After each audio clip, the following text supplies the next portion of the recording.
Vamos a continuar en el programa Argos Cursa Radio. Mi nombre es José Eduardo Tez Espinosa. Esto es Charlas de Amparo. Para nuestros seguidores también en Charlas de Amparo, una gran responsabilidad. Vamos sobre los 11.700 más lo que se acumula esta semana. De verdad, gran responsabilidad. Las consultas académicas totalmente gratuitas, desde luego, sin casos específicos. En cuanto a no me envíes expedientes, no los voy a revisar, para eso los tengo en mi trabajo, pero las dudas académicas relacionadas con el juicio de amparo, pues me estoy tardando entre 24 y 48 horas y con gusto te respondo a través del inbox respectivo en Charlas de Amparo o incluso también en mi perfil personal. Pero bueno, estoy hablando el día de hoy de los que son los conceptos de violación inoperantes.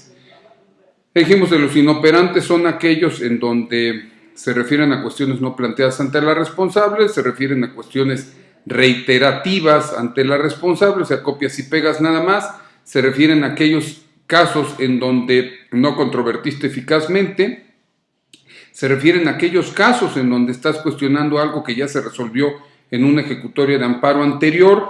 Desde ese punto de vista, Jurisprudencia 57/2003, por citar un ejemplo, registro 183886, conceptos de violación son inoperantes cuando las violaciones alegadas en un segundo o ulterior juicio de amparo se cometieron en un laudo anterior y no fueron impugnadas oportunamente, aunque no se hubiera suplido la queja deficiente. Esto me lleva, y aunque insisto, este es un tema más vinculado con amparo indirecto, pero a un tema que también tiene que ver con él, más se ve en amparo directo. Y me ocupa mucho, a pesar de que no desconozco que hay una jurisprudencia del primer circuito, una jurisprudencia en materia civil que dice lo contrario a lo que voy a sostener. Te invito desde luego a que lo veas en cómo se computa el cumplimiento de las ejecutoras de amparo para efectos de la promoción de un amparo. Es una nota académica que tengo ahí en Facebook, en la parte de notas, y se traduce en lo siguiente, que se va a generar no solo en la inoperancia de un concepto de violación, sino en el desechamiento de tu demanda. Me han estado preguntando en la práctica, ¿qué sucede cuando se concede la protección constitucional en un asunto? En cumplimiento a la misma se dicta un nuevo acto. Este nuevo acto, por regla general, se debe de notificar y además se debe de hacer del conocimiento del juez de amparo para que te lo ponga a la vista, para que te pronuncies sobre si cumplió o no la ejecutoria de amparo. La gran sorpresa que se están llevando muchos litigantes es que se están tomando este segundo camino, que piensan que porque se les está dando vista con el cumplimiento, tienen que esperar a que se declare totalmente cumplida para que puedan promover un nuevo amparo. No, al menos hasta este momento la Corte no ha dicho eso. Si hay un colegiado que, como acceso a la justicia, lo está diciendo, pero no todos los colegiados ni todos los circuitos tienen ese criterio. Cuando se te dicte un nuevo acto en cumplimiento de una ejecutoria de amparo, hay que tomar en cuenta la fecha de notificación.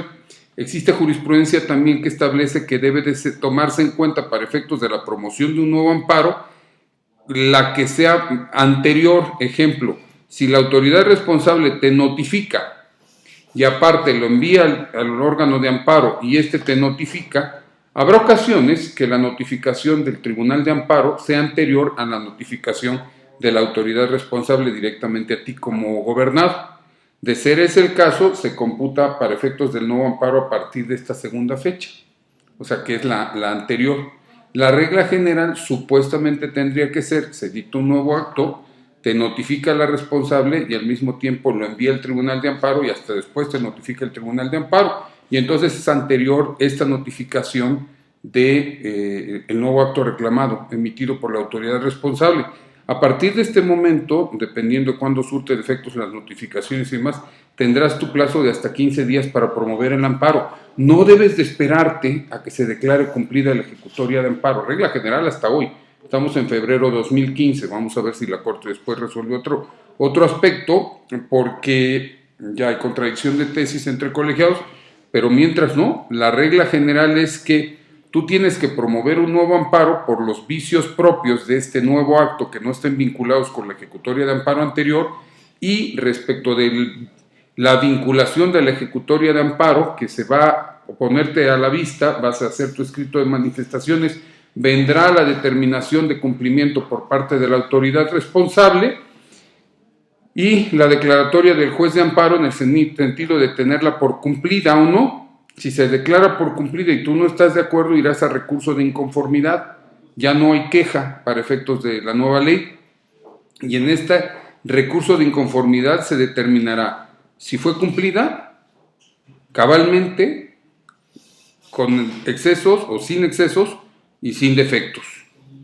Pero los vicios propios de legalidad del nuevo acto no se examinan acá. En consecuencia, mucho cuidado porque el cómputo del plazo te va a correr a partir de la notificación anterior, con independencia de que aún no se te declare cumplida la ejecutoria de amparo. Te invito a que lo tomes en cuenta. Sí he visto en la práctica que algunos amparos se están sobreseyendo por extemporaneidad.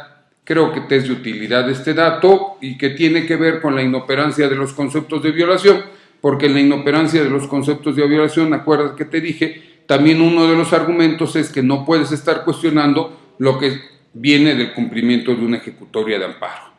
El alcance de este cumplimiento de la ejecutoria de amparo no es a través de un nuevo juicio de amparo, sino es a través de la vista que se te dé en el cumplimiento, y si no estás conforme, en todo caso, cuestionando la determinación de estar cumplida, irás a recurso de inconformidad. Este recurso de inconformidad, que se erige como un cuarto recurso en el nuevo juicio de amparo, trae como consecuencia que se examine si se acató, no se acató, si hubo exceso, no hubo exceso, si hubo defecto, no hubo defecto. Esto es cabalidad en el cumplimiento, lo que antes se hacía en el recurso de queja. Ya en la actualidad no se hace así. Otro tema también vinculado con la inoperancia de los conceptos de violación es el siguiente. También podrás, a través del juicio de amparo y fundamentalmente a raíz de la reforma constitucional de 10 de junio del 2011, que integra a nuestro marco constitucional ya de manera expresa la obligatoriedad de los tratados internacionales, podrás plantear lo que viene a ser la convencionalidad de los actos o incluso el control difuso de constitucionalidad de actos. ¿Qué es esto? Convencionalidad de actos significa, y te lo he dicho en algunas charlas, que vaya congruente con los tratados internacionales que tiene México signados sobre ese tema. Y control difuso de constitucionalidad a petición de parte, que hay quienes dicen que no existe. Claro que sí existe. Te lo pueden ir y plantear con la única salvedad, aunque sea amparo indirecto, la única salvedad que no se está cuestionando la norma como acto, sino nada más se pretende la inaplicación respecto de ese mismo punto, como viene a suceder con la aplicación de la jurisprudencia temática, algo similar a ello. Desde ese punto de vista, hay una jurisprudencia de la segunda sala de la Suprema Corte de Justicia de la Nación, que es la 123/2014, registro 20.08034, rubro control de constitucionalidad y convencionalidad. Su ejercicio debe satisfacer requisitos mínimos cuando se propone en los conceptos de violación. Si se plantea así,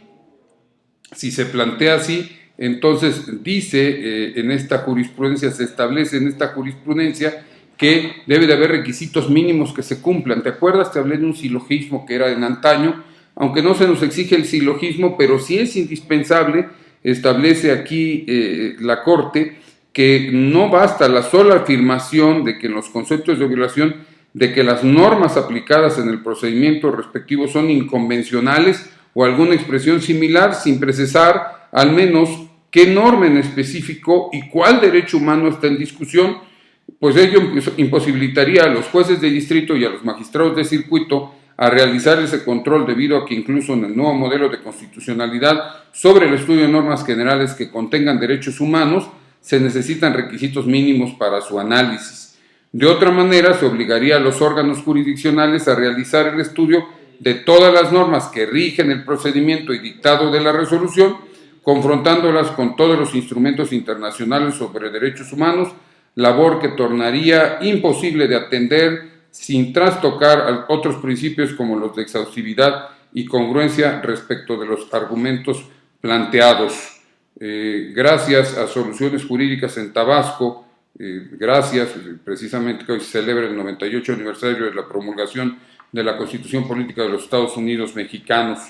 Entonces, bueno, sin duda alguna, parte de nuestra formación y nuestra base constitucional. Entonces, saludos hasta Villahermosa, Tabasco.